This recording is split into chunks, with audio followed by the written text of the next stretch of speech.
الحمد لله نحمده ونستعينه ونستغفره ونعوذ بالله من شرور أنفسنا ومن سيئات أعمالنا من يهده الله فلا مضل له ومن يضلل فلا هادي له وأشهد أن لا إله إلا الله وحده لا شريك له وأشهد أن محمدا عبده ورسوله أما بعد فإن خير الحديث كتاب الله وخير الهدي هدي محمد صلى الله عليه وسلم وشر الأمور محدثاتها وكل محدثة بدعة وكل بدعة ضلالة وكل ضلالة في النار رب اشرح لي صدري ويسر لي أمري واحلل عقدة من لساني يفقهوا قولي اللهم انفعنا بما علمتنا وعلمنا ما ينفعنا وزدنا علما رب أوزعني أن أشكر نعمتك التي أنعمت علي وعلى والدي وأن أعمل صالحا ترضاه وأصلح لي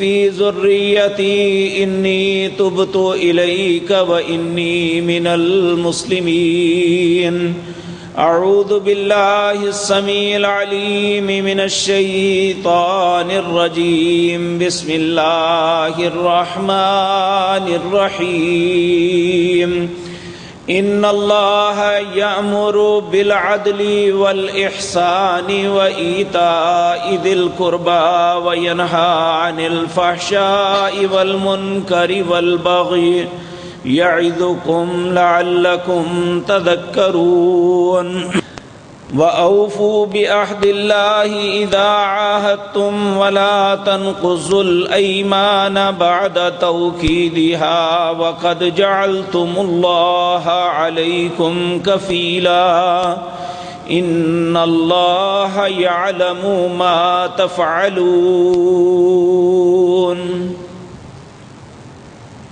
حضرات محترم،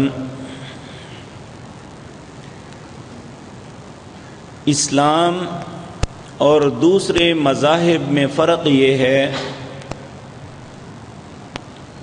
اسلام دنیا کے مذاہب میں سے واحد مذہب ہے جو رشتوں کے تقدس کا، ان کے احترام کا درس دیتا ہے.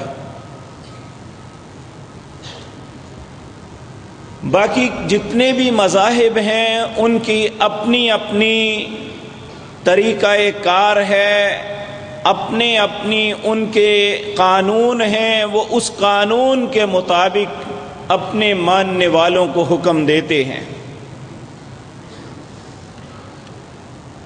ہمارے پڑوس میں ہندو بستے ہیں اور ہماری زندگی کی بہت سی حرکات و سکنات، اعمال و افعال جو ہم نے وہاں سے اخذ کیے ہیں، بدقسمتی یہ کہ ہم انہیں نیکی سمجھ کے کر رہے ہیں. ہندو مذہب کے اندر یہ ہے کہ جب ایک باپ یا ایک بھائی اپنی بہن یا بیٹی کا رشتہ کسی کو دے دیتا ہے، اب وہ اس کے ساتھ اچھا سلوک کریں یا برا سلوک کریں، اسے ماریں یا زندہ رکھیں،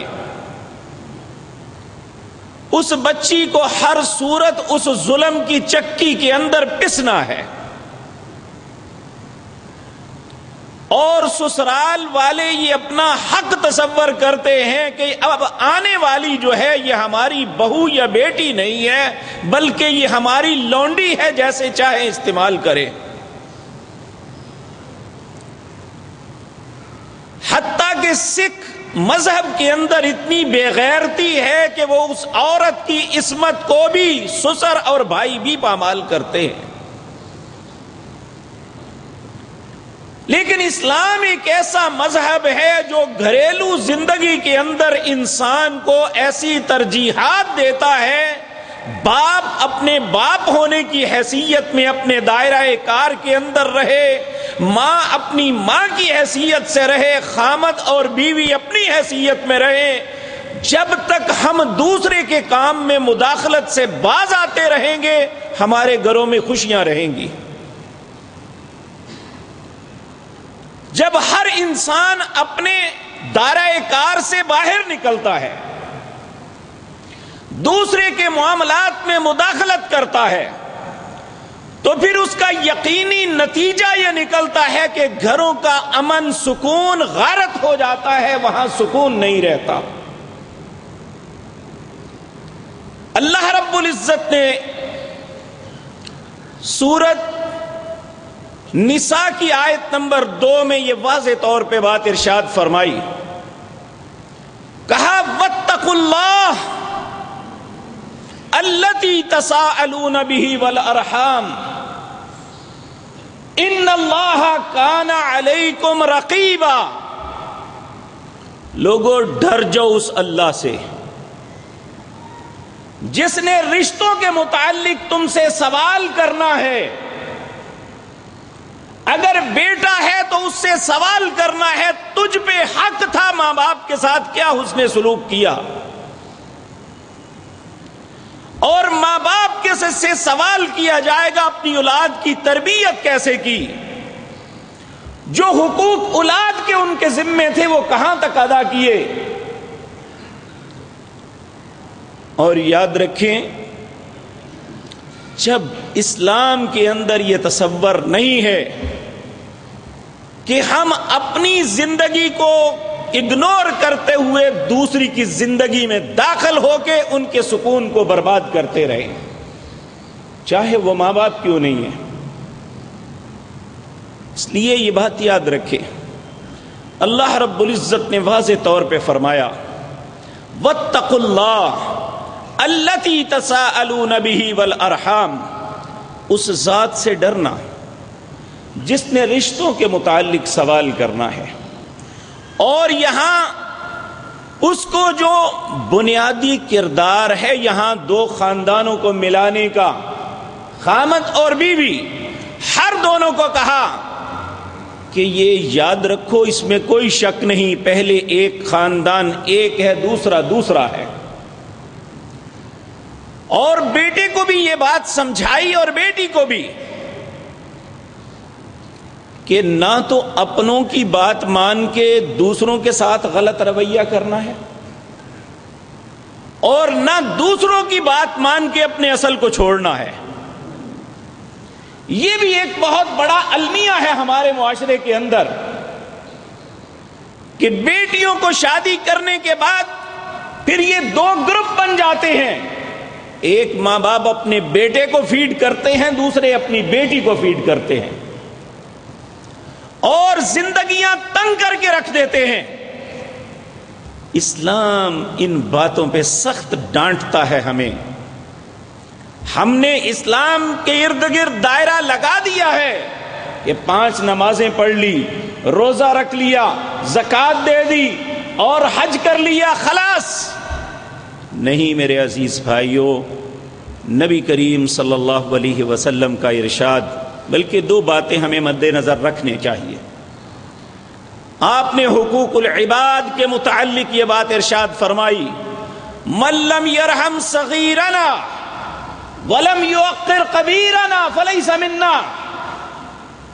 جس شخص نے اپنے سے چھوٹا ہے، چاہے وہ چند لمحے چھوٹا ہے یا وہ بچہ پوتا جہاں تک چھوٹا ہے،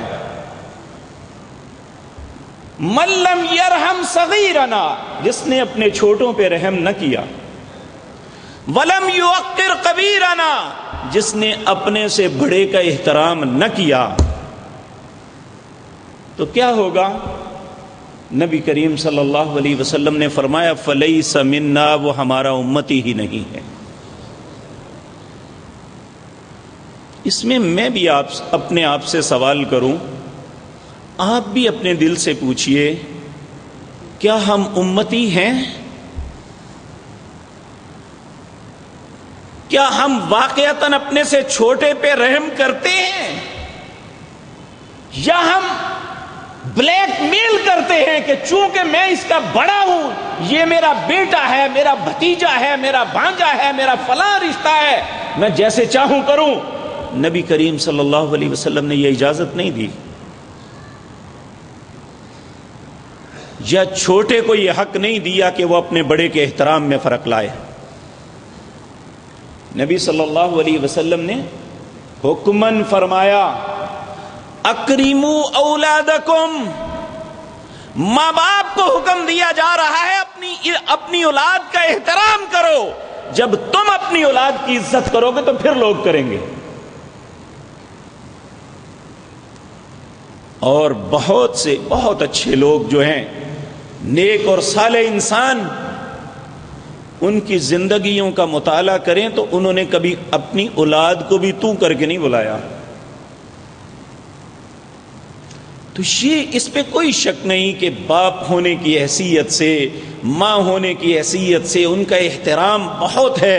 اللہ نے حکم دیا وَقَضَىٰ رَبُّكَ أَلَّا تَعْبُدُوا إِلَّا إِيَّاهُ وَبِالْوَالِدَيْنِ إِحْسَانًا.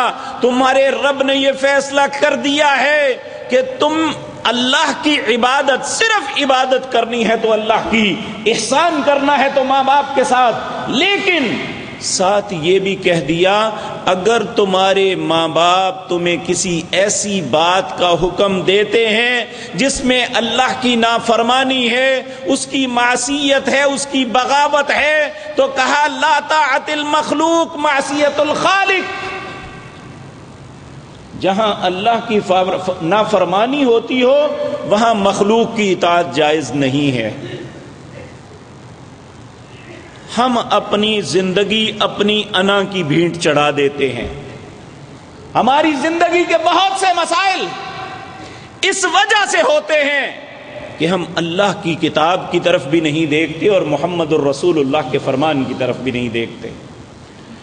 ایک عرب عالم دین نے بڑی خوبصورت ایک کتاب لکھی، قرآن ہمیں تحفظ دیتا ہے. ایک خامد اپنی بیوی سے جھگڑا ہوا اور اس نے اسے کہا میری طرف سے تمہیں طلاق ہے، میں جا رہا ہوں، جب واپس آؤں تو تم میرے گھر میں نہیں ہونی چاہیے. چلا گیا. جب واپس آیا تو دیکھا تو خاتون جو ہے گھر میں بیٹھی ہوئی ہے. بڑا غصہ آیا اسے کہنے لگا تمہیں میں نے حکم دیا تھا کہ میں جب واپس آؤں میرے گھر میں نہ ہونا، کیوں نہیں گئی؟ اس عورت نے بڑی معصومیت اور سادگی سے کہا جانے لگی تھی لیکن قرآن نے میرے پاؤں پکڑ لیے. اسے اور غصہ آیا، اتنے بے ادبی کی بات کی ہے، قرآن کیسے پاؤں پکڑ سکتا ہے؟ کہنے لگی کہ اللہ کے اس حکم کو میں نے پڑھا تھا کہ جب تمہیں تمہارے خامد طلاق دے دیں تو اس کے گھر سے باہر نہ جانا جب تک اپنی عدت پوری نہ کر لو. تو قرآن نے مجھے پکڑ لیا، اب مجھے رب کا حکم ہے، دوسری طرف تو خامد ہے، تیرا حکم ہے، بتاؤ میں کس کی بات مانوں؟ میں نے تو اپنے رب کی بات مان کے ٹھہری ہوئی ہوں. اب تیرا دل چاہتا ہے اٹھا کے باہر پھینک دے یا مجھے اللہ کے حکم کو پورا کرنے دے. اس کا رویہ، اس کی سادگی، اللہ کے حکم کو ماننا خامد کے دل پہ اتنا اثر کر گیا اس نے اس سے سوری کر لی. تو اللہ رب العزت نے جو اپنی پاک کلام اتاری ہے، یاد رکھیں اس میں جو اللہ کے حکم ہیں جب تک ہم مانتے رہیں گے ہماری زندگی ہم پہ آسان ہوگی. آگے دوسرا ایک خاتون کا قصہ لکھتی ہے کہ جب اس نے یہ معاملہ ان کے گھر کا دیکھا تو زاروں قطار رونا شروع کر دیا. وہ دونوں ایک ہی جگہ قرآن کا ترجمہ اور تفسیر پڑھتی تھی. تو چانس یہ ہے کہ جس دن ان دونوں کے ساتھ معاملہ ہوا وہ دونوں نے اسی آیت کا ترجمہ اور تفسیر پڑھی تھی. ایک نے اسے اپلائی کر لیا، اور دوسری اپنی انا اور ضد کی وجہ سے کہنے لگی اسے حق کیا ہے مجھے طلاق دیتا، میں اب اس کے گھر نہیں رہوں گی، چلی گئی۔ اور پھر وہ ساری زندگی لکھتی ہے کہ میں اب بھی رو رہی ہوں، ہمارے بچوں کا پرسان حال کوئی نہیں، وہ اپنے بچوں کے ساتھ اطمینان کے ساتھ بیٹھی ہوئی ہے، اس نے قرآن کو اپنا لیا، قرآن کے مطابق اس کے فیصلے کو اپنے اوپر اپلائی کر کے اپنی انا کو مسخ کر دیا، اللہ رب العزت کی بات کو قبول کر دیا۔ آج وہ دونوں میاں بیوی ہیں اور ان کی اولاد ان کی پرورش میں ہے۔ میں نے اپنے ضد اپنی انا کی وجہ سے وہاں سے چلی گئی، آج میں اور میرا خامند آپس میں اکٹھے نہیں اور ہماری اولاد بھی رل رہی ہے۔ تو یہ بات یاد رکھیں، بحیثیت مسلمان ہم نے ایک ایگریمنٹ کیا ہوا ہے اپنے رب کے ساتھ کہ لا الہ اشہد اللہ الہ الا اللہ، اللہ میں شہادت دیتا ہوں تیری ذات کے علاوہ میرا کوئی الہ نہیں، وہ ہمارا مالک بھی ہے، ہمارا خالق بھی ہے، ہمارا رازق بھی ہے، جو ہمارا مالک ہے ہم بحیثیت غلام اس کے حکم کو کیوں تسلیم نہیں کرتے؟ اس نے ہمیں پیدا کیا، ہمیں اس کی یہ حیا ہی نہیں ہے، ہم ہر بات پہ اپنے من کی مرضی کرتے ہیں۔ تو جب ایسا کریں گے نہ خود سکون آئے گا نہ اولادوں کو سکون آئے گا۔ ہم اپنی زندگی سے انا کو نکال دیں، جہاں انا کی ضرورت ہے وہاں لائیں، جہاں اللہ اور اس کے رسول کا حکم آ جائے وہاں ہمارا فخر، ہماری انا جو ہے اس کو درمیان میں لانا اپنے آپ کو تباہی کی دعوت دینا ہے۔ اللہ کا حکم آ جائے اس کو مان لیں۔ اللہ رب العزت واضح طور پہ فرماتے ہیں واتقوا اللہ الذی تساءلون بہ والارحام، اس ذات سے ڈرو جس سے مانگ کے رشتے لیتے ہو۔ ہم اپنے بیٹے کے لیے، اپنی بیٹی کے لیے خود جا کے دوسری جگہ پہ تقاضا کرتے ہیں اور جانچ پڑتال کرتے ہیں، اور پھر اپنی بہو کو یہ کہہ کے اپنے گھر لاتے ہیں کہ یہ ہماری بیٹی ہے، لیکن سلوک بیٹی جیسا نہیں کرتے۔ اپنی بیٹی کی ہزار غلطیاں درگزر کرتی ہے ماں بھی اور باپ بھی، کیا جس کو لائے ہیں وہ کسی کی بیٹی نہیں ہے؟ کیسا حوصلہ تھا اس کا کہ اس نے ساری زندگی پال کے اپنی بیٹی کو دوسرے کے حوالے کر دیا۔ ہمیں تو ان کا احسان مند ہونا چاہیے تھا کہ انہوں نے ایک جوان بیٹی کو پال کے عزت، احترام، آبرو اور عصمت کی حفاظت کرتے ہوئے ہمارے حوالے کر دیا ہے۔ وہ تو محسن تھا، ہم اپنے پاؤں کے نیچے کچلنے کی کوشش کرتے ہیں۔ جب کسی کی بیٹی کو اذیت دیں گے تو ہمیں کہاں سے سکون ملے گا؟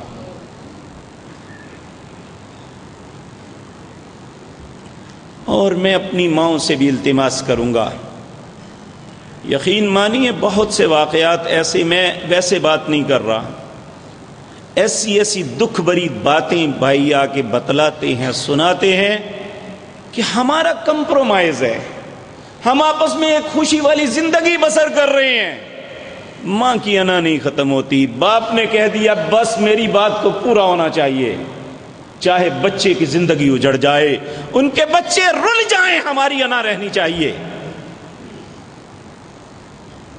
اگر ہم بحیثیت انسان، غلطی سب سے ہوتی ہے، کسی کی غلطی کو معاف کرنے اور درگزر کرنے کے لیے تیار نہیں ہے تو یاد رکھیں کل قیامت کے دن اللہ سے کس طرح معافی کے طلبگار ہوں گے۔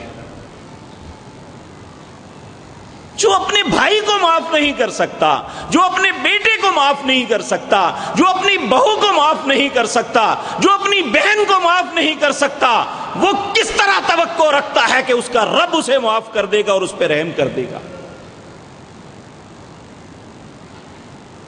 اسلام ہمیں یہ سکھلاتا ہے کہ ان رشتوں کے تقدس کو پامال نہ کرو.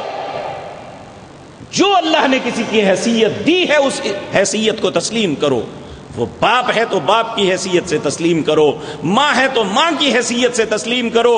لیکن بڑوں کو بھی یہ کہہ دیا کہ تو یہ مطلب نہیں ہے کہ اگر تم بڑے بنا دیے گئے تو تم فیصلے غلط کرتے رہو. اگر غلط فیصلے کرو گے تو لا طاعت المخلوق معصیت الخالق. اور دوسری بات یہ حدیث بھی مد نظر رکھنی چاہیے. نبی کریم صلی اللہ علیہ وسلم نے فرمایا المسلم من سلم المسلمون من لسانہ ویدہ. صرف وہ بندہ اپنے آپ کو مسلمان کہلانے کا مستحق ہے جس کی زبان اور ہاتھ سے دوسرے مسلمان محفوظ ہیں. مسلمان محفوظ ہیں. جو رشتے دار ہیں, جو قریبی ہیں, وہ تو ایک اور سٹیپ آگے ہیں. کیا ہماری زبان اور ہاتھ سے مسلمان محفوظ ہیں؟ مسلمان تو دور کی بات ہے, اولاد کے ہاتھ سے ماں باپ کے زبان اور ہاتھ سے اولاد, بھائیوں کے ہاتھوں سے بہن, یعنی کوئی شخص محفوظ نہیں ہے الا ماشاء اللہ. سب کی بات نہیں ہے, بہت سے لوگ ابھی ہیں, دنیا میں موجود ہیں, وہ ہمارے لیے مشعل راہ ہیں. جس طرح میں نے پچھلی دفعہ بھی عرض کیا, رسول اللہ صلی اللہ علیہ وسلم کا یہ فرمان ہے کہ مسلمان کی مثال ایک مینارہ نور کی ہے. مینار وہ ہوتا ہے جو ساری عمارتوں میں سب سے بلند ہو, اور نور وہ جو روشن ہو. دور سے نظر آ رہا ہے کہ یہ مینار ہے اور یہ روشن ہے, دوسروں سے منفرد ہے, الگ تھلگ ہے. ایک مسلمان کو دوسرے لوگوں سے الگ تھلگ نظر آنا چاہیے. لیکن ہم نے اتنی رسومات جو ہندوؤں سے, سکھوں سے, عیسائیوں سے لے لی ہیں, ہماری زندگی ایسی خلط ملط ہو گئی ہے کہ اسلام کے جو خوبصورت رنگ ہیں وہ مدھم پڑ گئے ہیں. ہماری زندگی تنگ ہو گئی ہے ہم پہ. اور یہ کیوں ہوئی ہے؟ اللہ رب العزت تو کہتے ہیں وما ربک بظلام للعبید, تمہارا رب اپنے بندوں پہ ظلم نہیں کرتا. تو پھر یہ سب کچھ کیوں ہوا ہے؟ اس کا جواب اللہ رب العزت دیتے ہیں. سورۃ طٰہٰ کا آخری رکوع اللہ فرماتے ہیں ومن اعرض عن ذکری فإن له معیشۃ ضنکا. جو شخص میری نصیحت سے, میرے ذکر سے اعراض کرے گا, میرے حکم سے اعراض کرے گا, فإن له معیشۃ ضنکا, میں اس کی معیشت اس پہ تنگ کر دوں گا. وَنَحْشُرُهُ يَوْمَ الْقِيَامَةِ أَعْمَى, صرف دنیا میں ہی اس پہ تنگی نہیں ہوگی, قیامت کے دن اندھا کر کے اٹھاؤں گا. پھر انسان سوال کرے گا اللہ رب العزت سے, قال رب لم حشرتنی اعمی وقد كنت بصیرا, اے اللہ تو نے مجھے اندھا کر کے کیوں اٹھایا ہے جبکہ میں دیکھنے والا تھا؟ تو اس کا جواب اللہ دیں گے قال كذلك اتتك آیاتنا فنسیتها وكذلك اليوم تنسى, کیا تیرے پاس میری آیتیں نہیں آئی تھی؟ فنسیتها, تو نے انہیں بلا دیا, وَكَذَلِكَ الْيَوْمَ تُنْسَى, آج میں نے تجھے بلا دیا ہے. میرے پیارے بھائیو, ہم دین کو کھیل اور تماشا نہ سمجھیں. خدا کے لیے اپنے دین کو سمجھنے کی کوشش کریں. ہماری دنیا اور آخرت کی عزت اس میں ہے. اگر ہم اپنے دین سے انحراف کریں گے اور اپنے دین کے اندر تغیر و تبدل کریں گے, رد و بدل کریں گے, اگر دین کے اندر اپنی رسومات کو داخل کریں گے تو پھر مالک ہم سے ہمارا چین چھین لے گا.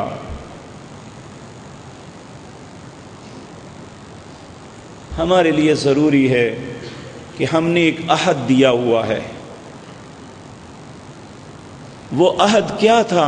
اے اللہ میں شہادت دیتا ہوں تیری ذات کے علاوہ میرا کوئی الہ نہیں. وَأَشْهَدُ أَنَّ مُحَمَّدَ رَسُولُ اللَّهِ، اور میں شہادت دیتا ہوں کہ محمد کے علاوہ میرا کوئی رسول اور رہبر نہیں ہے. اگر ہمارے آپ رہبر ہیں، اگر ہمارے سردار ہیں، اگر ہم ان کے اطاعت گزار ہیں، تو پھر ہماری زندگی میں رسول اللہ کا رنگ کیوں نہیں نظر آتا؟ ہماری زندگیاں اس سے کیوں خالی ہیں؟ میرے پیارے بھائیو، آج تھوڑا سا رو لینے سے کوئی حرج نہیں ہوگا، کل قیامت کے دن کا رونا کسی کام نہیں آئے گا. کیونکہ آج دل سے نکلی ہوئی صدا، تکلیف، ایک ایک آنکھ سے گرا ہوا آنسو ہماری پوری زندگی کی خطاؤں کو دھو سکتا ہے. قیامت کے دن رسول اللہ صلی اللہ علیہ وسلم نے فرمایا کہ یوم لا ينفع الظالمین معذرتهم ولہم اللعنۃ ولہم سوء الدار، پھر کسی ظالم کی معذرت کو قبول نہیں کیا جائے گا. اگر ظالم باپ ہے، اگر ظالم ماں ہے، ساس ہے، سسر ہے، بیٹا ہے، بہو ہے، بہن ہے یا بھائی ہے، جو بھی ظلم کرے گا، اور اگر وہ اپنے ظلم پہ نادم نہ ہوا، اس نے اپنے ظلم پہ اللہ سے توبہ نہ کی، تو یوم لا ينفع الظالمین معذرتهم، پھر اس دن کسی کی معذرت کو قبول نہیں کیا جائے گا، بلکہ وَلَهُمُ اللَّعْنَةُ وَلَهُمْ سُوءُ الدَّارِ، اس پہ لعنت ڈال کے برے گھر میں داخل کر دیا جائے گا. کیوں؟ کیونکہ جب وقت تھا اس نے نہیں کی. تو پھر نبی صلی اللہ علیہ وسلم نے فرمایا یہ شخص اتنا روئے گا، اس کے آنسو اتنے بہیں گے کہ گڑے پڑ جائیں گے، رخساروں پہ گڑے پڑ جائیں گے.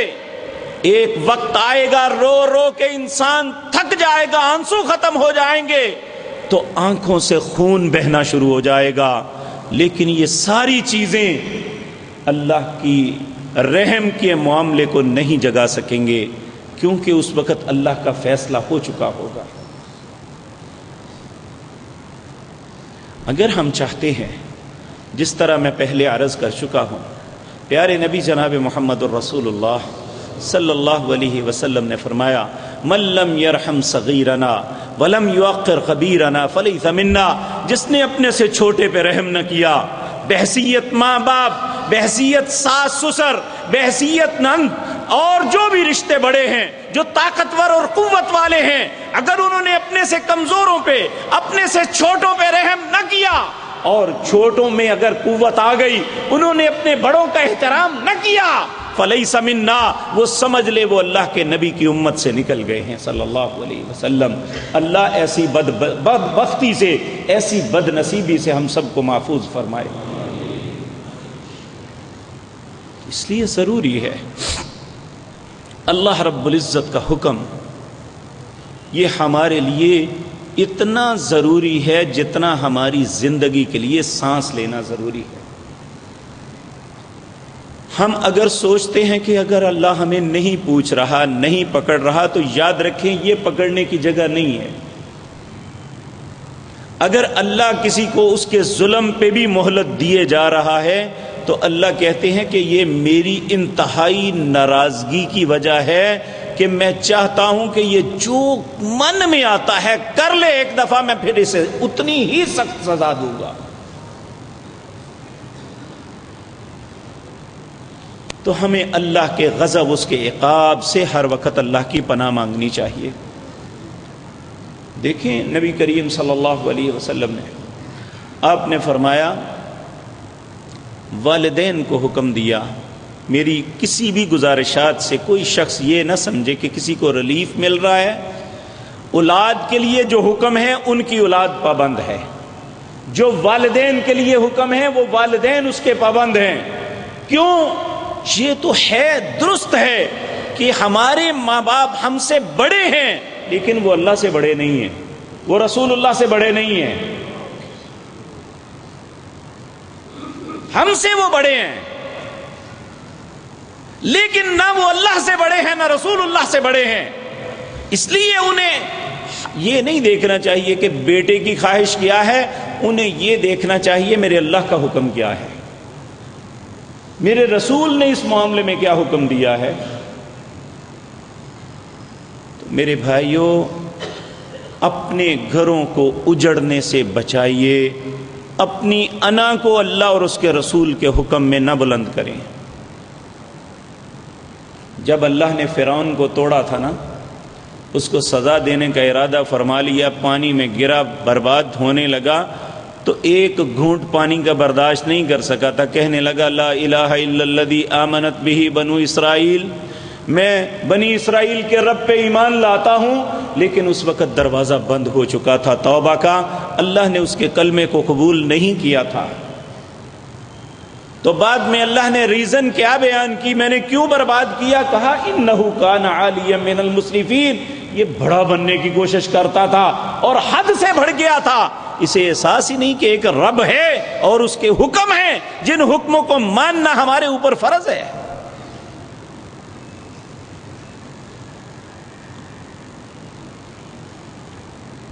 تو میرے عزیز بھائیوں، ہمیں یاد رکھ لینا چاہیے، جو شخص 3 باتوں کا اللہ نے حکم دیا اور 3 باتوں سے روکا، جس نے 3 باتوں پہ عمل کر لیا اور جس نے 3 باتوں سے اپنے آپ کو بچا لیا، وہ کامیاب ہو گیا. اللہ ہمیں یہ بات سمجھنے کی توفیق عطا فرمائے. اللہ رب العزت فرماتے ہیں، یہ سورۃ نحل ہے، اس کی آیت نمبر 90 ہے. اللہ 3 باتوں کا پہلے حکم دیتے ہیں.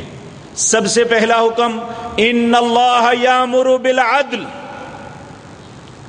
لوگو، اللہ تمہیں انصاف کا حکم دیتا ہے، اور انصاف کا تقاضا یہ ہے، ہم جس طرح اپنے بیٹے سے محبت کرتے ہیں، جس طرح اپنے بیٹے کے لیے سب کچھ کرتے ہیں، اپنی بیٹی کا احترام بھی اسی طرح کریں.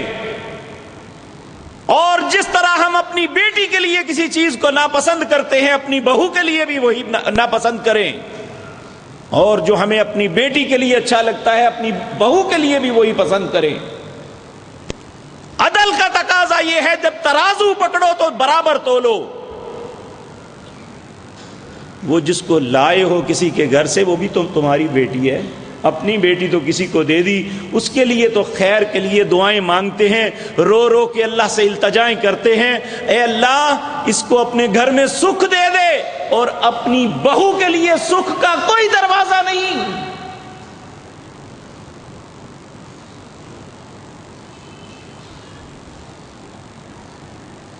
اللہ اکبر.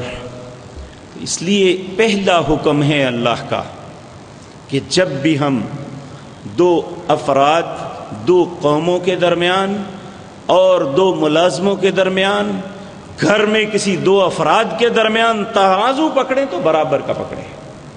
عدل کریں. عدل یہ ہے، جو اس کا حق ہے اسے دیں، جو اس کا حق ہے اسے دیں. دوسرا، والاحسان، یہ اس سے اگلا سٹیپ ہے. احسان یہ ہے، حق آپ کا ہے، آپ اپنے اوپر دوسرے کو فوقیت دے دیں. جاؤ یار میں چھوڑا، کوئی بات نہیں ہے، تو نے فلاں بات کی، جا میں نے چھوڑ دیا، معاف کر دیا. ایسے ہوا، چلو کوئی بات نہیں، تم بھی تو میری بیٹیوں کی طرح ہے، تو بھی تو میرا بیٹا ہے، تو بھی تو میرا بھائی ہے، تو بھی تو میرا کلمہ گو ہے، کوئی بات نہیں، چلو تو ایسا ہو گیا تو کوئی بات نہیں. اگر تم اپنی غلطی پہ شرمندہ ہو تو کوئی بات نہیں، میں نے چھوڑ دیا. گرانی باندھ لینی چاہیے. احسان یہ ہے کہ حق آپ کا ہے، آپ اس پہ سٹیپ لے سکتے ہیں، لیکن اس لیے نہیں لیتے کہ میرے رب کا حکم ہے میں احسان کروں. اسی طرح میرے عزیز بھائیوں، کبھی آپ زندگی میں تجربہ کر کے دیکھ لیں، جب والدین کی انتقال کے بعد پراپرٹیز تقسیم ہوتی ہیں تو جو بھائی درگزر سے احسان سے کام لیتا ہے، اللہ سب سے زیادہ رزق اسے دیتے ہیں. اور یہ اللہ کا قانون ہے، کامیابی کا زینہ ہے. عدل اس سے اگلا سٹیپ احسان، اور اس سے آگے ہے وَإِيتَاءِ ذِي الْقُرْبَىٰ، جو تمہارے رشتے دار ہیں انہیں دینے کی کوشش کرو، ان سے لینے کی کوشش نہ کرو۔ بیٹا بھی رشتے دار ہے، بہو بھی رشتے دار ہے، بیٹی بھی رشتے دار ہے، بہن بھائی بھی رشتے دار ہیں، تو یہ نہ سوچو دوسرے سے چھین لوں۔ ایتاء ذی القربیٰ، جو تمہارے قریبی ہیں، جو تمہارے رشتے دار ہیں، تمہارے طرف سے انہیں آسانی ملنی چاہیے، تنگی نہیں ملنی چاہیے۔ ان تین چیزوں کا اللہ نے حکم دیا۔ عرب کا ایک بہت بڑا شاعر تھا، شاید اس کا نام طفیل دوسی تھا، بڑا دانا اور عقل مند آدمی تھا، لوگ اس سے مشورے طلب کرتے تھے۔ یہ مکہ میں آیا تو لوگوں نے اس کے کان بھرنے شروع کر دیا، کہنے لگے یہاں ایک شخص ہے جس کا نام محمد ہے صلی اللہ علیہ وسلم، شاید اس کا دماغ چل گیا ہے، یہ ایسے ہو گیا ہے فلاں، تو آپ اس سے نہ ملیے گا، آپ اپنے کام سے کام رکھنا۔ قدرتی بات ہے کہ ملاقات ہو گئی۔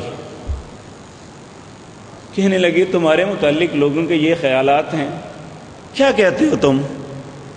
آپ نے یہ آیت پڑھی، ان اللہ یامر بالعدل والاحسان وایتاء ذی القربی وینہی عن الفحشاء والمنکر والبغی یعظکم لعلکم تذکرون۔ کہنے لگا پھر پڑھو۔ آپ نے پھر پڑھی، ان اللہ یامر بالعدل والاحسان وایتاء ذی القربی وینہی عن الفحشاء والمنکر والبغی یعظکم لعلکم تذکرون۔ وہ کہنے لگا پھر پڑھو۔ جب پھر پڑھی تو کہنے لگے ہاتھ بڑھاؤ میں تمہارا کلمہ پڑھتا ہوں۔ جو اتنی پیاری بات کہتا ہے سارا زمانہ پاگل ہے جو تمہیں کہہ رہا ہے۔ تو اتنی خوبصورت بات ہے کہ جس سے عرب کا بڑا دانا اور عقل مند انسان جب اس کے سامنے یہ 6 چیزیں پیش کی گئی کہ اللہ 3 باتوں کا حکم دیتا ہے، 3 سے روکتا ہے، تو وہ کہتا ہے معاشرے کی ساری خیری اس میں ہے۔ تو 3 باتیں جن کا حکم ہے، ان اللہ یامر بالعدل، ہمارا یامر کا مطلب ہے حکم کرتا ہے، حکم، یہ آرڈر ہے اللہ کا۔ آج چھوٹی سی عدالت میں آرڈر کو نہ مانا جائے تو توہین عدالت لگ جاتی ہے۔ لوگوں ہم کچھ نہ کریں، صرف آرڈر کو نہ مانے تو توہین عدالت ہم پہ بھی لگے گی۔ تو حکم ہے ہمیں، ان اللہ یامر بالعدل والاحسان وایتاء ذی القربی، اور 3 باتوں سے منع کیا ہے، وینہی عن الفحشاء، فحاشی بہو کرے یا بیٹی، بیٹا کرے یا داماد، بھائی کرے یا بہن، باپ کرے یا ماں، وہ قابل مذمت ہے۔ وینہی عن الفحشاء، فحاشی سے باز آ جانا، والمنکر، منکر کہتے ہیں ہر وہ کام جس سے اللہ نے منع کیا ہوا ہے، منکر سے بچو۔ والبغی، بغاوت، سرکشی، حد سے بڑھنا، اس سے بچو۔ 3 کاموں سے بچ جاؤ، 3 کام کر لو۔ جو کرنے کا حکم ہے، ان اللہ یامر بالعدل والاحسان وایتاء ذی القربی، جن سے منع کیا ہے، وینہی عن الفحشاء، منع کرتا ہے تم کو فحاشی سے۔ وہ فحاشی ظاہری ہے یا چھپی ہوئی ہے، وہ زبان سے کریں یا آنکھ سے، وہ ہاتھ سے کریں یا اپنے جسم سے، فحاشی فحاشی ہے۔ رسول اللہ صلی اللہ علیہ وسلم نے فرمایا ہر بندہ زنا کا ارتکاب کرتا ہے۔ کانپ گئے صحابہ، کس طرح؟ آپ نے فرمایا آنکھ دیکھتی ہے، یہ آنکھ کا زنا ہے، زبان بات کرتی ہے، یہ زبان کا زنا ہے، ہاتھ چھوتا ہے، یہ ہاتھ کا زنا ہے۔ یہاں تک تو اللہ رحم کر دیتا ہے، اگر اس سے اگلے سٹیپ پہ آ جاؤ تو پھنس جاتا ہے۔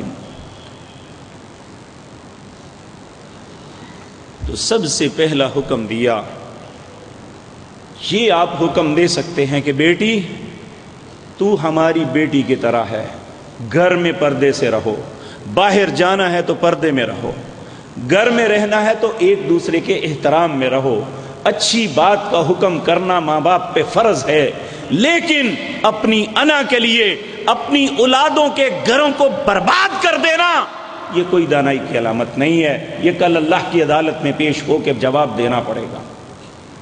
یہ بغاوت ہے اور سرکشی ہے کہ صرف اپنی انا کی تسکین کے لیے کہ مجھے یہ اچھی نہیں لگتی بس۔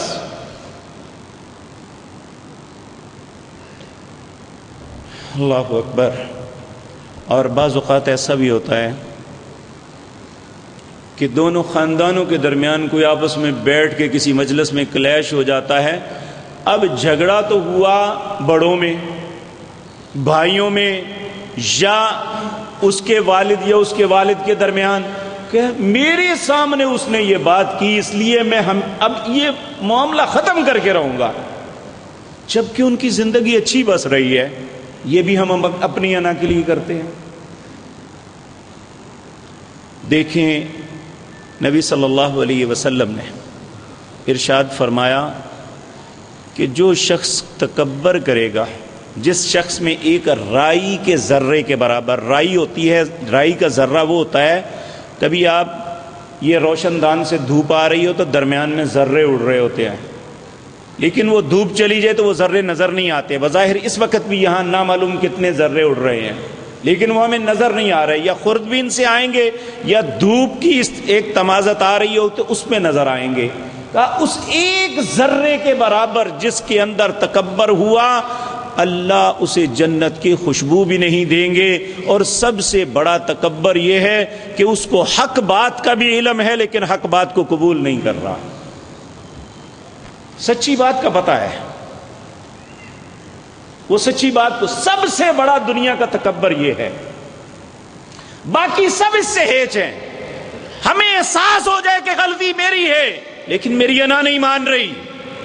میں کہتا ہوں میں کیسے یہ ہو سکتا ہے کہ مجھے لوگ کہیں غلط کر رہے ہو اور میں اس غلطی پہ معذرت کروں؟ نہ کرو، لیکن خدا کے لیے ظلم تو نہ کرو۔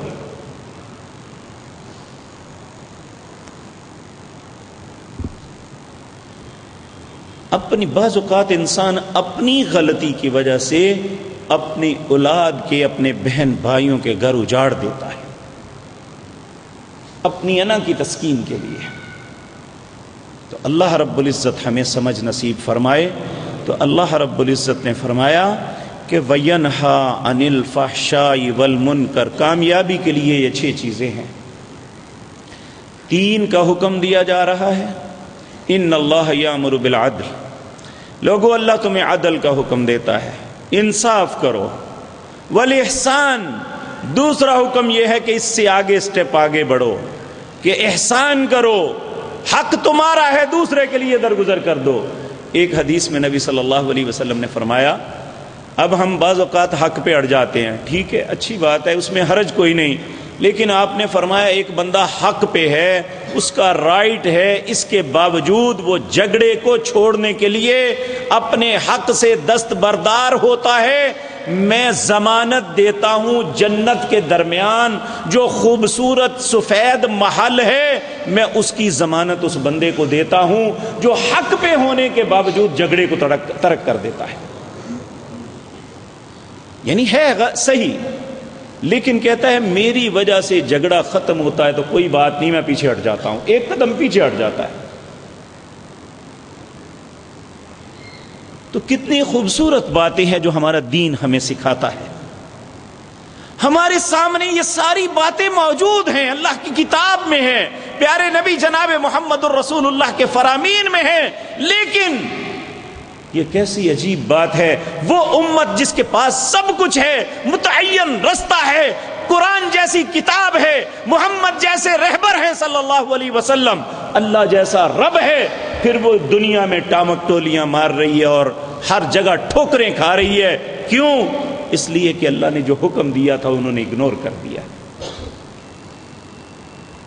ان اللہ یامر بالعدل والاحسان وایتاء ذی القربى، لوگوں اللہ عدل کا حکم دیتا ہے، احسان کا دیتا ہے، اپنے رشتہ داروں کو کچھ دینے کا دیتا ہے، انہیں توڑنے مارنے کا نہیں دیتا۔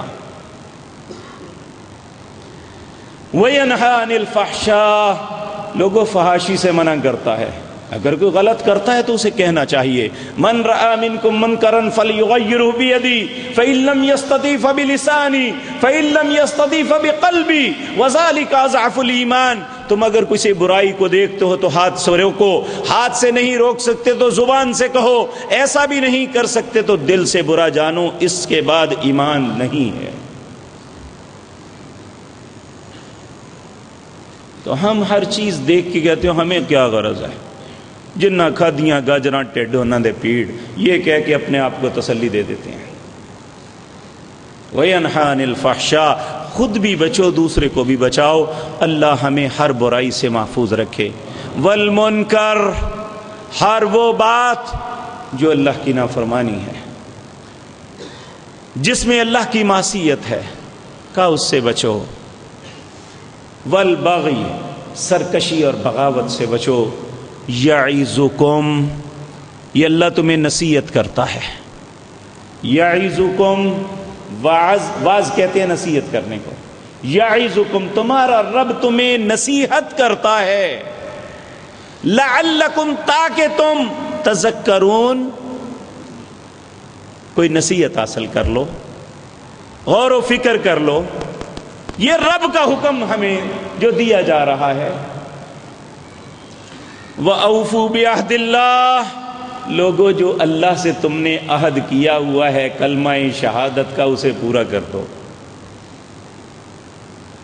وہ پورا تبھی ہوگا جو اللہ کے حق ہیں وہ اس کے ادا کریں، جو انسانوں کے حق ہیں وہ ان کے ادا کریں، یہ اللہ کے حقوق ہے۔ جو معاشرے کے حقوق ہیں وہ پورے کریں۔ وَأَوْفُوا بِعَهْدِ اللَّهِ، تم نے اللہ سے عہد کیا تھا کہ اللہ جو تو چاہے گا ویسے چلیں گے، آج اس عہد سے کیوں بھاگ رہے ہو؟ وَأَوْفُوا بِعَهْدِ اللَّهِ إِذَا عَاهَدتُّمْ، تم اللہ کا عہد پورا کرو جبکہ تم نے خود اس سے یہ عہد کیا تھا۔ اللہ نے نہیں پکڑ کے ہم سے کہا تھا، ہم اپنی مرضی سے شعوری طور پہ اللہ پہ ایمان لائے تھے، اس کے رسول پہ ایمان لائے، اس کی کتاب کو مانا اور اس حکم کے تحت چلنے کا عہد کیا۔ یہ ہم نے کیا تھا، اللہ نے نہیں زبردستی کروایا تھا۔ تو کہا جو عہد تم نے کیا ہے وہ پورا کرو۔ وَأَوْفُوا بِعَهْدِ اللَّهِ إِذَا عَاهَدتُّمْ وَلَا تَنقُضُوا الْأَيْمَانَ بَعْدَ تَوْكِيدِهَا، لوگو جو اللہ سے تم نے عہد و پیمان قسموں کے ذریعے کیا تھا اسے توڑو تو نہ، جبکہ تاکید بھی تم نے خود لگائی تھی، اس پہ گرا بھی خود باندھی تھی کہ مالک مانیں گے تیری۔ وَقَدْ جَعَلْتُمُ اللَّهُ عَلَيْكُمْ كَفِيلًا، اور تم جانتے ہو تمہارا کفیل اللہ ہے، رزق ہمیں وہ دیتا، زمین اس کی پہ رہتے، ہماری زندگی اس کی وجہ سے قائم ہے، یہ ہمارا کفیل تو اللہ ہے۔ جب اللہ کی کفالت میں ہم ہیں تو پھر اتنا اچھل کود کس بات کا ہے، اتنی نافرمانی اور معصیت کس بات کی؟ ہمارے ہاتھ میں کیا ہے؟ ان اللہ یعلم ما تفعلون، بے شک اللہ جو کچھ تم کرتے ہو ان کو جانتا ہے۔ ممکن ہے میں وزاداری، پردہ داری کی وجہ سے بہت سی باتیں آپ سے چھپا لوں، آپ بہت سی باتیں مجھ سے چھپا لیں، لیکن ہم میں سے کوئی شخص اللہ سے کچھ نہیں چھپا سکتا، اس سے کچھ بھی چھپا ہوا نہیں ہے۔ اللہ ہمیں سمجھ نصیب فرمائے، اور جو اللہ کے احکامات ہیں ان کو مان لیں، ہمارے گھروں میں خوشیاں آ جائیں گی، ہمارا معاشرہ خوش ہو جائے گا، ہماری زندگی میں عزتیں اللہ عطا کر دے گا، اور آخرت میں ہم اللہ کے مہمان بن جائیں گے۔ بصورت دیگر اس سے بالکل الٹ سمجھ لیں۔ اللہ ہم سب کو اس بات سے محفوظ فرمائے۔ اقول قولی ھذا واستغفر اللہ۔ ان الحمد للہ نحمده ونستعینه ونستغفره ونعوذ باللہ من شرور انفسنا ومن سیئات اعمالنا، من يهده الله فلا مضل له ومن يضلل فلا هادي له، واشهد ان لا اله الا الله وحده لا شريك له، واشهد ان محمدا عبده ورسوله۔ اللهم صل على محمد وعلى آل محمد كما صليت على إبراهيم وعلى آل إبراهيم إنك حميد مجيد اللهم بارك على محمد وعلى آل محمد كما باركت على إبراهيم وعلى آل إبراهيم إنك حميد مجيد۔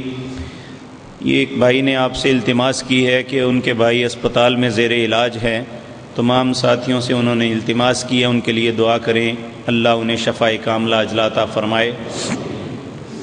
یہ ایک بھائی نے کہا کہ میری والدہ کے لیے خصوصی دعا فرمائیں تاکہ اللہ کی رحمت سے صحت یاب ہو جائیں، اللہ سب پہ رحم فرمائے۔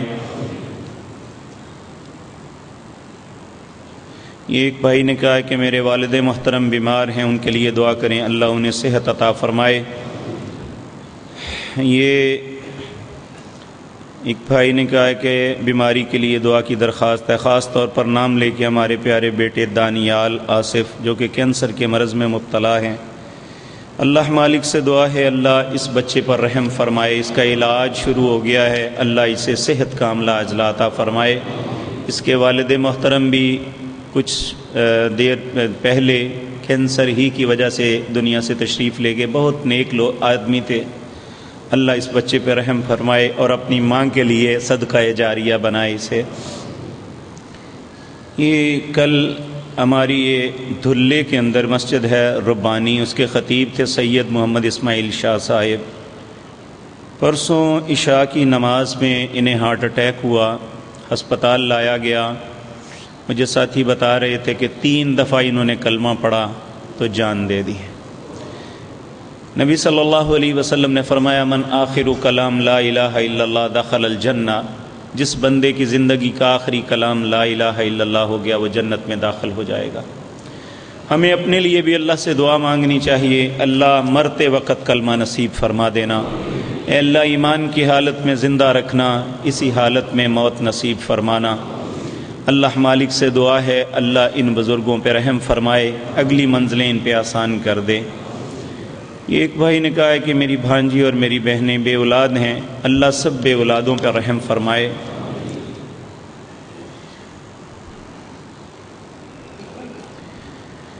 یہ ایک بھائی نے ایک آیت لکھی ہے یوم ندعو کل اناس بامامہم فمن اوتی کتابہ بیمینہ۔ میرے عزیز بھائی، یہ جمعے کا خطبہ ہے، آپ میرے پاس تشریف لائیں، میں انشاءاللہ آپ کی تسلی کرنے کی کوشش کروں گا۔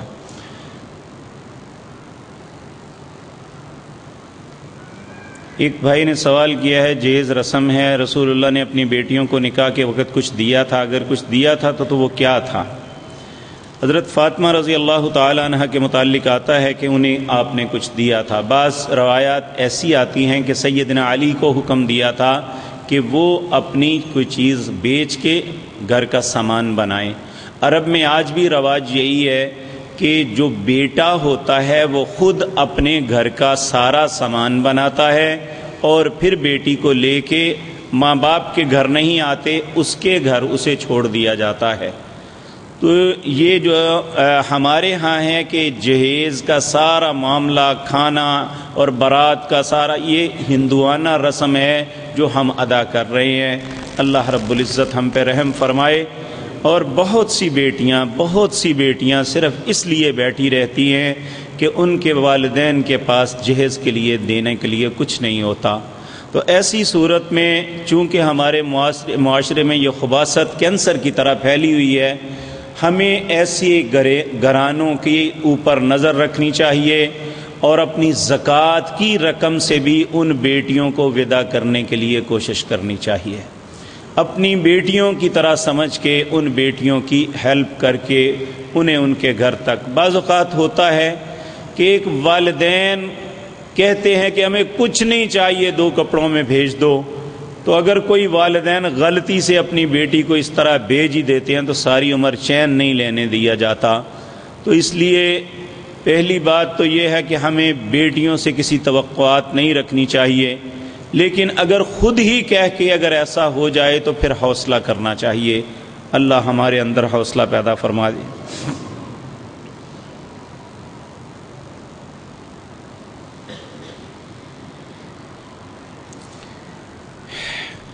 ایک بھائی نے کہا پیپلز کالونی کشمیر روڈ کا رہائشی ہوں. میرے گھر پر کیبل پر پیس ٹی وی اردو نہیں آتا. باقی میرے عزیز بھائی دو وجہ ہیں. ایک تو یہ کہ یہ جتنے کیبل آپریٹر ہیں یہ پیسے لے کے ہر چینل سے پیسے لے کے اسے لگاتے ہیں. دوسری بات یہ ہے کہ جتنے بھی دوسرے مذہبی چینل ہیں انہیں یہ ہضم نہیں ہوتا، کیونکہ قرآن و سنت کی وجہ سے بہت سے لوگوں کی آنکھیں کھل جاتی ہیں اور ان کے لیے یہ موت کا سبب بنتا ہے. تو انشاءاللہ کوئی بات نہیں، حق کا ہمیشہ رکاوٹیں کھڑی کی گئی ہیں، لیکن حق جب بھی آتا ہے اللہ اسی کو عزت نصیب فرماتے ہیں. تو انشاءاللہ کوئی ایسی بات نہیں ہے. تو اگر آپ یہ کہیں کہ ان سے التماس کی جائے تو یہ کریں تو ایسا ممکن نہیں ہے، کیونکہ وہ تو پیسے کی وجہ سے سب کچھ کر رہے ہوتے ہیں. کاروبار کی وجہ سے میں بہت مقروض ہوں. انہوں نے آپ سے التماس کی ہے ایک بھائی نے کہ میں مقروض ہوں کہ میرے لیے دعا کریں، اللہ اپنی رحمت سے میرا قرضہ ادا فرما دے.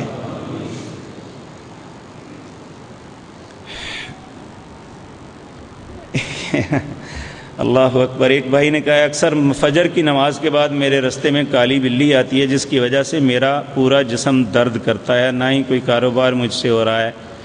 میرے پیارے بھائی، رسول اللہ صلی اللہ علیہ وسلم کا فرمان ہے اللہم لا طیر الا طیرک، اے اللہ کوئی چیز نحوست نہیں مگر جو تو چاہے وہ ہوتا ہے. ولا الہ غیرک، تیرے علاوہ غیر میرا کوئی الہ نہیں ہے. ہمیں یہ بات یاد رکھ لینی چاہیے، اگر کوئی تکلیف آتی ہے، رزق کم ہوتا ہے، کاروبار میں کرائسز آتے ہیں، یہ اللہ کی طرف سے آتے ہیں. کوئی انسان نہ کسی کا کاروبار، نہ زندگی، نہ بیماری کچھ نہیں کر سکتا. ہم اپنی ہر نماز کے بعد یہ کہتے ہیں اللہم لا مانع لما اعطیت ولا معطی لما منعت ولا ينفع ذا الجد منک الجد. اے اللہ جسے تو دے اس سے کوئی روک نہیں سکتا، اور جس سے تو ہاتھ روک لے اسے کوئی دے نہیں سکتا. ہمارے دماغوں کو کیا ہو گیا ہے؟ کیا اللہ فارغ ہو کے بیٹھ گیا ہے؟ اس کی طاقتیں ختم ہو گئی ہیں جو دنیا میں سارے لوگوں نے یہ کام سنبھال لیے ہیں، جس کی مرضی کوئی کسی کا رزق چھین لے، جس کی مرضی کسی کو موت دے دے. نہیں میرے بھائیو، یہ سب کچھ اللہ کے پاس ہے. وَإِذَا مَرِضْتُ فَهُوَ يَشْفِينِ، جب بیماری بھی میری طرف سے آتی ہے شفا بھی میں دیتا ہوں.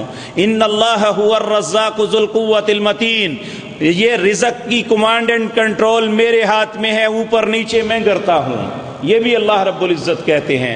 کہا ان اللہ هو یحیی و یمیت، اللہ وہ ہے جو زندگی اور موت کا مالک ہے. تبارک الذی بیدہ الملک وَهُوَ عَلَى كُلِّ شَيْءٍ قَدِيرٌ. لوگوں بابرکت ہے وہ ذات پاک جس کے ہاتھ میں ساری کائنات کی بادشاہت ہے، اور وہی ہر چیز پہ قادر ہے. کوئی کچھ نہیں کر سکتا، نہ کسی کا کچھ بگاڑ سکتا ہے، نہ سنوار سکتا ہے. جب ہم شیطان سے ڈریں گے تو یہی کچھ ہوگا. جب ہم اپنے اللہ پہ توکل کرتے ہیں وَمَن يَتَوَكَّلْ عَلَى اللَّهِ فَهُوَ حَسْبُهُ، جو اپنے رب پہ بھروسہ کرتا ہے اللہ اس کے لیے کافی ہو جاتا ہے. ایک بھائی نے سوال کیا ہے، گزارش ہے جمعے کی ایک اذان، بعض مساجد میں 2 اذانیں ہوتی ہیں. نبی صلی اللہ علیہ وسلم کے زمانے میں ایک ہی اذان ہوتی تھی. یہ دوسری اذان سیدنا عثمان رضی اللہ تعالیٰ عنہ کے زمانے میں شروع ہوئی تھی. سیدنا عثمان نے اس لیے کیا تھا کہ لوگ بہت بڑھ گئے تھے اور اس وقت ممکن نہیں تھا کہ لوگوں تک آواز پہنچ سکے. تو ایک اذان، ایک حویلی تھی مدینے میں اوپر، کافی بلندی پہ ایک حویلی تھی، اس پہ اذان ہوتی. جب وہ اذان ختم ہوتی تو مؤذن دوسری اذان مسجد میں کہہ دیتا. تو یہ طریقہ کار حضرت عثمان نے صرف لوگوں تک پہنچانے کے لیے کیا تھا. آج بھی آپ حرم یا مسجد نبوی میں دیکھیں، ایک مؤذن اذان کہتا ہے، چند لمحے بعد دوسرا کہہ دیتا ہے. تو یہ ہمارے ہاں جو گھنٹہ 1.5 گھنٹہ پہلے اذان پھر دوسری بعد میں اذان، اس کا سنت میں کوئی ثبوت نہیں. تو ہم اس لیے دیتے ہیں کہ رسول اللہ نے ایک دی تھی صلی اللہ علیہ وسلم. یہ ایک التماس ہے آپ سے. یہ وزیر آباد سے ہمارے کچھ ساتھی تشریف لائے ہیں. مولانا فضل اللہ وزیر آبادی رحمہ اللہ کے نام پہ ایک مسجد بنی ہوئی ہے، ان کے پوتے ہی تشریف لائے ہیں. انہوں نے ایک مسجد کے ساتھ، مسجد کی جگہ تنگ ہو گئی تھی، 38 لاکھ میں ایک مکان خریدا ہے. 33 لاکھ دے چکے ہیں، 5 لاکھ کی ضرورت ہے، ان کے ساتھ جتنا ممکن ہے تعاون فرمائیں۔ اللہ آپ کے مال اور آپ کی عزت اور آپ کے رزق میں برکت عطا فرمائے۔ اللہم انصرنا ولا تنصر علینا واعزنا ولا تذلنا وزدنا ولا تنقصنا وارحمنا انت مولانا فانصرنا علی القوم الکافرین۔ اللہم اعز الاسلام والمسلمین واذل الشرک والمشرکین۔ اللہم دمر اعداء الدین، اذہب الباس رب الناس واشف انت شافی لا شفاء الا شفاؤک شفاء لا یغادر سقما۔ اللہم اشفنا بشفائک وداونا بدوائک واغننا بفضلک عمن سواک یا واسع الفضل یا واسع المغفرہ۔ ربنا اغفر لنا ولإخواننا الذين سبقونا بالإيمان ولا تجعل في قلوبنا غلا للذين آمنوا ربنا إنك رؤوف رحيم۔ اللهم اعتق ركابنا وركاب آبائنا من النار، وصل اللهم على نبينا محمد وآله وأصحابه أجمعين برحمتك يا أرحم الراحمين۔